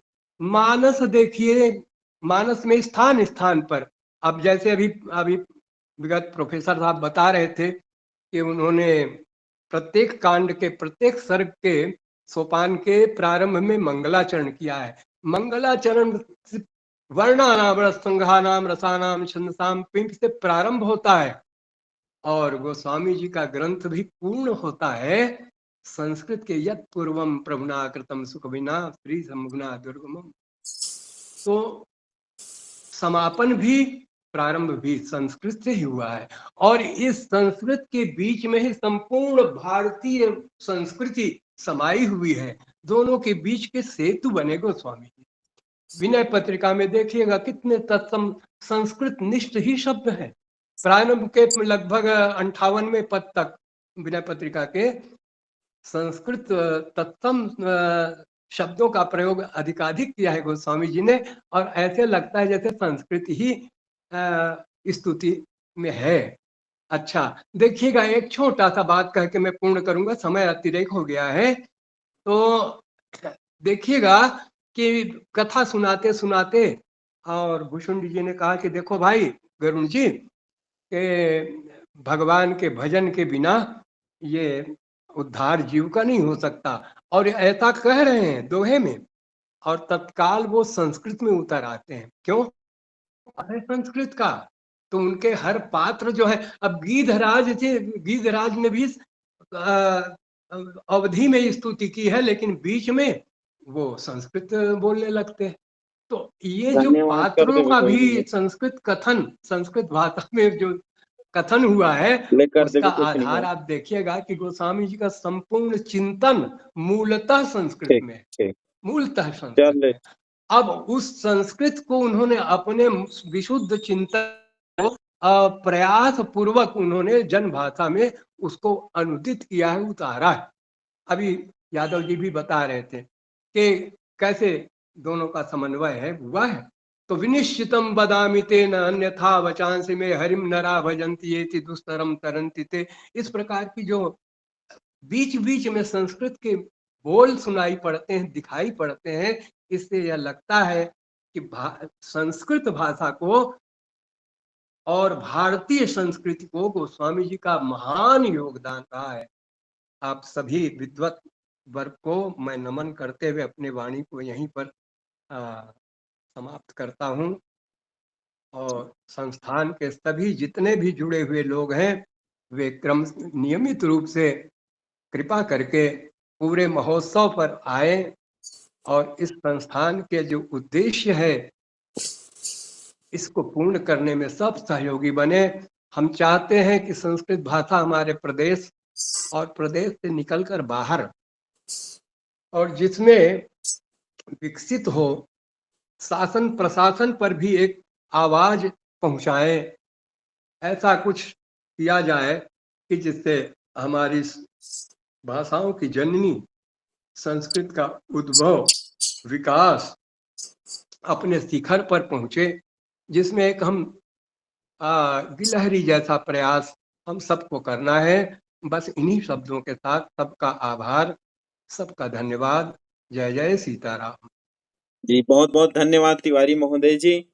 आपका मानस पे अद्भुत गति और प्रयास निरंतर आशीर्वाद के रूप में हम सबको प्राप्त होते रहता है, और मार्गदर्शन। आपका स्वास्थ्य यद्यपि उत्तम अभी नहीं था, फिर भी आप यहाँ उपस्थिति दिए, इसके लिए मैं धन्यवाद ज्ञापित करता हूँ आपका विशेष रूप से। यह संस्कृत धन्यवाद। महोत्सव, मैं बार-बार यही शब्द को दोहराऊँगा, ये संस्कृत महोत्सव हमारे लिए अमृत काल है, और इस बिल्कुल प्रत्येक दिन में हमें सत्य अमृत है। की तरह नए-नए विद्वानों का, और हमारे बिल्कुल छात्रों के लिए, हमारे विद्यार्थियों के लिए नए-नए हम एक प्रकल्प को लेकर के विचार करके आते हैं, और इसमें जी। आपकी सद्प्रेरणा है, और भी विद्वानों के सद्प्रेरणा है, और इस कार्यक्रम को हम और आगे अच्छे तरीके से निरंतर करते रहेंगे। ऐसी अभिप्रेरणा के साथ हमारे बीच में उपस्थित हैं परम आदरणीय डॉक्टर पूर्णिमा केलकर महोदया। मैं आपसे निवेदन करता हूँ कि आज के जो मुख्य वक्ता हैं प्रोफेसर महोदय जी, उनका आप धन्यवाद ज्ञापन करते हुए तुलसी जयंती के शुभ क्षण में 2 शब्द हमें संबोधित करेंगी। नमः सभायै ध्वनिः श्रूयते न वा? आम श्रूयते। जी, आवाज आ रही है। रामाय रामभद्राय रामचन्द्राय वेदसे रघुनाथाय नाथाय सीताया पतये नमः। वर्णानामर्थसङ्गानां रसानां छन्दसामपि मङ्गलानां च कर्तारौ वन्दे वाणी विनायकौ। सर्वान् प्रणमामि। अद्य छत्तीसगढ़ संस्कृत शिक्षा सेवा संस्थानतः आयोजितस्य संस्कृत महोत्सवस्य सप्तमः दिवसः। अयं दिवसः महान् पावनः एव। श्रावण शुक्ला सप्तमी इति तिथौ तुलसी जयन्ती वर्तते। अस्मिन् शुभावसरे अस्माकं मध्ये विराजमानाः वाक्पटुत्वेन युक्ताः आचार्यप्रवराः श्री राजन यादव महाभागाः एव वर्तन्ते। तेषां वक्तृत्वेन वयं सर्वे आप्लाविताः। तान् प्रति अहं कार्तज्ञं ज्ञापयामि। वस्तुतः जब यादव महोदय जी अपनी वाणी का प्रयोग करते हैं तो साक्षात तुलसीदास गोस्वामी जी प्रत्यक्ष रूप से उपस्थित होते हैं। ऐसी एक अनुभूति मेरे हृदय में स्वयंतः एक प्रतिबिंबित होती है। वस्तुतः जब हम गोस्वामी जी के विषय में अपनी बात रखते हैं, अपनी अभिव्यक्ति देते हैं, आज हमने विद्वान वक्ताओं के विचार सुने, उनकी अमृत वाणी से हमने स्नान किया। विशेष रूप से यादव महोदय जी ने जो तुलसीदास जी के, गोस्वामी जी के भिन्न भिन्न उनके काव्यों से उनकी पंक्तियां गाई, उनके काव्यों का रसास्वादन करवाया, वास्तविक रूप में ये अनुभूति अलौकिक रही। आचार्य परम श्रद्धेय शर्मा जी ने विषय की चिंतन परंपरा को सार्थक किया, क्योंकि गोस्वामी तुलसीदास जी का संस्कृत में योगदान, वस्तुतः ये विषय संस्कृति का प्रतिबिंब है, संस्कृति का प्रतिनिधि है, क्योंकि गोस्वामी जी साक्षात संस्कृत की पृष्ठभूमि से संबंधित हैं, जिसका प्रमाण अभी तिवारी जी के वक्तव्य से हमको प्राप्त भी हुआ है। और मैंने जब भी तुलसीदास जी को पढ़ा, रामचरितमानस के कुछ दोहों को, चौपाइयों को पढ़ा, और विशेष रूप से तुलसीदास जी के जो दोहे हैं तो इतनी सुंदर शिक्षा दे जाते हैं। हमारे भर्तृहरि जी ने नीति शतक लिखा, और कई सुभाषित ऐसे हैं कि वदनम प्रसाद सदनम सदयम हृदयम सुधा मुचोवाच कर्णम परोपकर्णम येषाम केषाम ते वंद्याः। इसी भाव को लेकर, कुछ इसी तरह का भाव है जो तुलसीदास जी ने अपने दोहे में अभिव्यक्त किया है। थोड़ा सा नकारात्मक है, किंतु उसमें स्वीकारात्मकता दिखाई देती है। आवत ही हर्षे नहीं नयनन नहीं स्नेह, तुलसी तहां न जाइए कंचन बरसे मेह। भाव यही है कि प्रसन्नता मुख में होनी चाहिए, हृदय में दयालुता होनी चाहिए, वही विद्वान है, और उसी का हमारे हृदय में स्थान होना चाहिए। और जिनके मन में प्रसन्नता नहीं, आने के बाद, आगमन के पश्चात जिनके मुख पर एक हर्ष की अनुभूति नहीं होती, वहां कभी भी नहीं जाना चाहिए, चाहे सुवर्ण वर्षा क्यों न हो रही हो। भाव वही है। और जब गोस्वामी जी की चर्चा आती है, एक बहुत सुंदर दोहा है कि तुलसी तुलसी सब करें तुलसी बन की घास, तुलसी तुलसी सब करें तुलसी बन की घास, हो गई कृपा राम की तो बन गए तुलसीदास। वस्तुतः राम जो हैं, प्रत्येक कवि ने राम को भिन्न भिन्न रूपों में प्रतिपादित किया है। वाल्मीकि जी के राम एक मर्यादा पुरुषोत्तम है, भवभूति के राम साक्षात करुण रस से आप्लावित हैं, और तुलसीदास जी के राम लोकनायक हैं, जननायक हैं। उन्होंने राम को सबके हृदय में स्थापित किया है।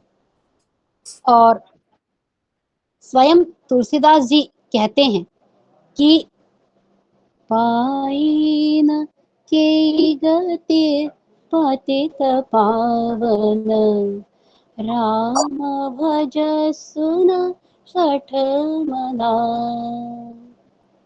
राम का जो भजन है वो हम सबको एक निश्चित गति प्रदान करता है।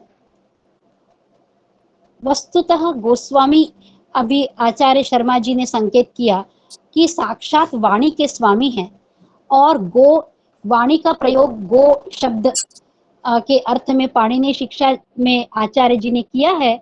और इसके अतिरिक्त गो नाम इंद्रियाणी, तो इंद्रियों पर जिनका नियंत्रण हो वे गोस्वामी तुलसीदास हैं। और इसके अतिरिक्त आपने जितनी भी बातें अपने मानस में कही हैं, विनय पत्रिका में कही हैं, वह साक्षात व्यवहारिक जगत में यथार्थ रूप से अनुभूत की जा सकती हैं और प्रतिबिंबित भी होती हैं। आज हम कहते हैं कि हम सभी सामाजिक प्राणी हैं। हमें व्यक्तिगत रूप से व्यक्तिवाद को छोड़कर सामाजिक होना चाहिए। बच्चों से कहा जाता है, आजकल बच्चे मोबाइल और इंटरनेट में सिमट गए हैं, उनकी दुनिया यही बन गई है। बालकों की, आज के जो बच्चे हैं, छात्र हैं, तो उनसे हम कहते हैं कि आप सामाजिक हो जाइए। और यही सामाजिकता तुलसीदास जी ने कहाँ बताई है? तुलसी इस संसार में सबसे मिलियो धार, अरे ना जाने किस रूप में, ना जाने किस भेष में नारायण मिल जाए। ये जो गॉड फादर की जो बात कही जाती है ना, कौन आपको ऊपर ले जाएगा? कौन ऐसा व्यक्ति है जो आपको उस शिखर तक ले जाएगा जहां आप जाना चाहते हैं? कोई ना कोई तो आपको मिलेगा, और वो तभी मिलेगा जब आप सबसे मिलेंगे। जब आप सबसे मिलेंगे तब आपको ऐसा व्यक्ति मिलेगा जो आपको उस शिखर तक ले जाएगा। तो ये जितने भी संत हुए हैं, हमारे भारत की जो संत परंपरा है, ये संत परंपरा हमें मार्ग से लेकर लक्ष्य तक पहुंचाती है।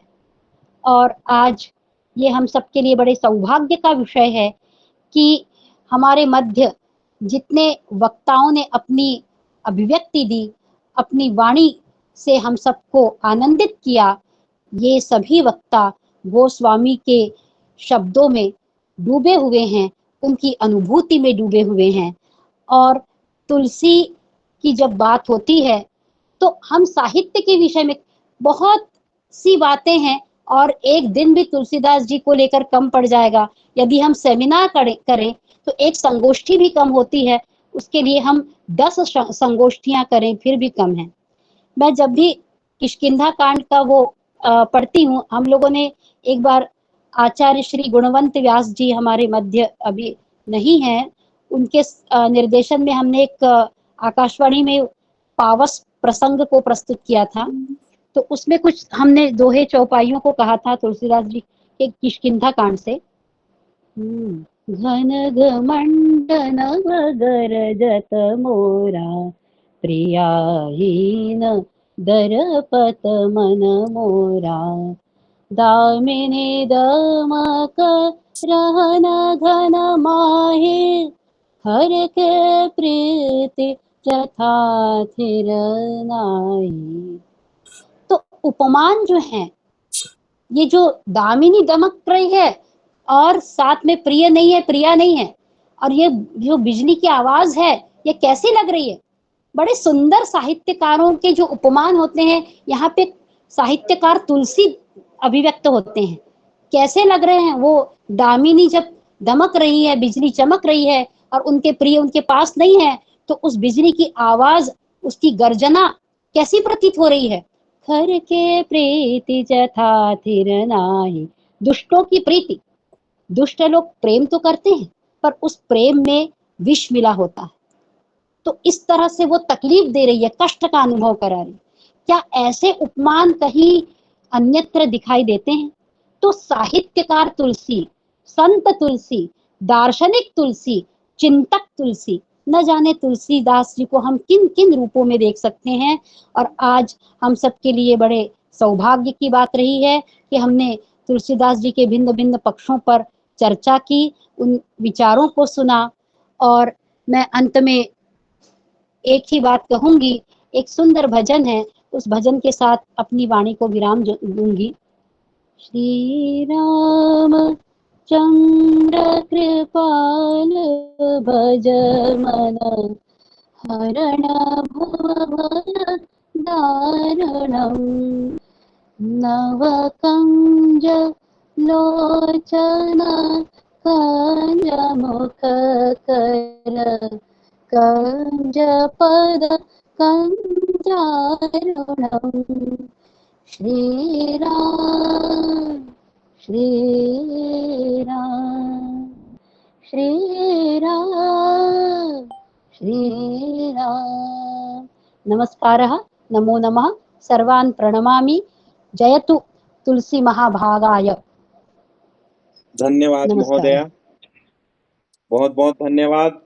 आज का यह पावन तुलसी जयंती के शुभ अवसर में संस्कृत महोत्सव का यह 7वां दिवस अपने पूर्णता की ओर है। अत्यंत ज्ञान, भक्ति और इस अमृत की संगम में हम लोग बहुत सारे विषयों को आलोडित किए, आप्लावित हुए। अब इस 5-10 दिवसात्मक संस्कृत महोत्सव का कल 8वां दिवस है। कल भगवान श्री कृष्ण की चर्चा होगी और निश्चित है आज श्री राम जी के विषय में इतने सारे पद्यों के माध्यम से हमने आचार्यों के मुख से श्रवण किया। और कल छात्रों के लिए एक विशेष प्रतियोगिता आयोजित की जाएगी, जो श्रीमद् भगवद गीता प्रश्न मंच प्रतियोगिता। हमारे छत्तीसगढ़ राज्य के छोटे छोटे बच्चे जितने भी विद्यालय से पढ़ने वाले, महाविद्यालय, विश्वविद्यालय, उन सभी बच्चों के लिए श्रीमद् भगवद गीता का एक विशिष्ट प्रश्न मंच प्रतियोगिता आयोजित है। और उस प्रश्न मंच प्रतियोगिता में जुड़ेंगे हमारे साथ पंजाब अमृतसर से मुख्य अतिथि डॉक्टर रॉबिन शर्मा महोदय, साक्षात यहाँ आभासिक पटल में विराजमान होंगे। तो निरंतर हम एक नए प्रकल्प के साथ इस संस्कृत महोत्सव को आनंदमय मनाते हुए 8वें दिवस में प्रवेश करेंगे। आज हमारे मुख्य वक्ता के रूप में उपस्थित हुए परम श्रद्धेय प्रोफेसर राजन यादव जी का मैं कोटि कोटि धन्यवाद ज्ञापित करते हुए संस्थान की ओर से कृतज्ञता ज्ञापित करता हूं। हम जब जब आपको स्मरण करें, आप ऐसे ही हमें श्रवण और आशीर्वाद देते रहेंगे, ऐसा हम आपसे आशा और प्रार्थना करते हैं सर।